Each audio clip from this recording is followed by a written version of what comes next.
Shit, can't hardly see me. November 2nd, off to the gym to do fasted cardio. We'll do some thoracic mobility yoga / that sort of crap. Uh, Yesterday I did some really good overhead work. Set some post-surgery PRs, which was impressive. And I probably shouldn't do a video in the dark. This is pretty stupid. Anyway, it's early. It's around 5-ish or something like that. This is the way life goes when you're trying to get unfat. Unfat is not coof or sexy, but yeah, I'm 52, so say la vie. Anyway, talk to you later. Bye.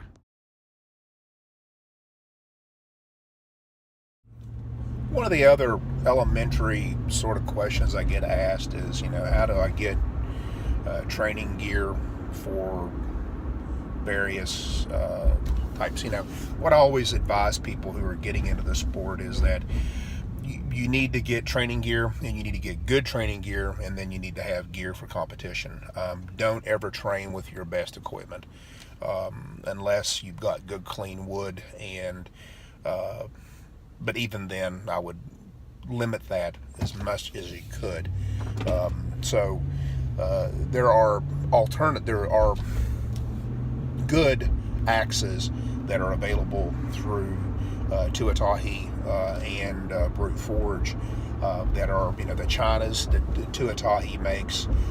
You can have those ground up by someone like Gerald Yules or Eddie Cook, and those axes or even Devin Merkley, who's doing some good job on some Chinas now, and Ethan Goss, I believe, has turned some Chinas into some decent training axes, and they're relatively inexpensive. You can get those axes for $80 US, and then the handle's $50. And then to have them ground up, whatever they charge, $100 to $150, whatever it may be. But when you're looking at a racing axe, you're looking at paying close to $600 for a racing axe ready to go with a handle in it, and sometimes even up to $650, and that's US dollars. They're even more expensive in Europe because of the tariffs, etc. Training saws are a different story. The reason why I say that is that you might get lucky and find an older Taylor saw or an older 4-tooth big pattern Mercier or a Tui that would suffice as a training saw, but it's not going to be as good as regular gear. Normally what I do, and it's a bit excessive, but most years when I order new saws from Tuatahi, I'll order two. What normally happens is one of the two saws will end up outcutting the other one, and then I'll turn the one saw into a trainer. That is an option, and a lot of what some people may end up doing in order to train with something that is similar to what you're going to be using in competition. And crosscut sawing is a heck of a lot more expensive because the saws are a great deal more costly than the axes. You're looking at paying between $1,800 and $2,500 for a good one-person crosscut, and those things have a shelf life of about 20 to 25 cuts in soft wood before they need to be restoned, and then you'll get another 20 to 25 cuts out of it before you need to get it refiled, and then to get it refiled you're looking at $400 or $500.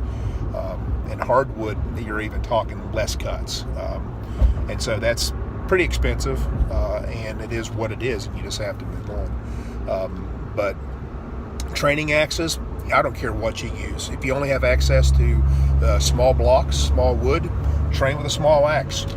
Use an old freaking Kelly. I don't care. You can buy a decent sized Kelly axe that are 6 inches wide by probably 7 inches long. That's a big Kelly, but you can get that for a relatively decent price. Put a racing handle in it and get a snout wedge that adds an extra pound and a half weight to it, and you've got a good small wood training axe. And I just gave a guy a piece of advice by, he said he can only get good clean timber that it was 8 inches by 8 inches that he would rip out from firewood that he was getting.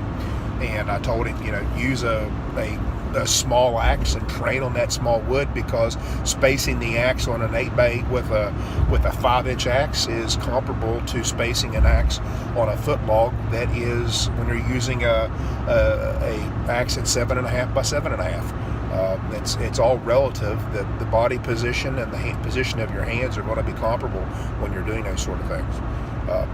So whatever. Anyway, just a little talking for today. See you later.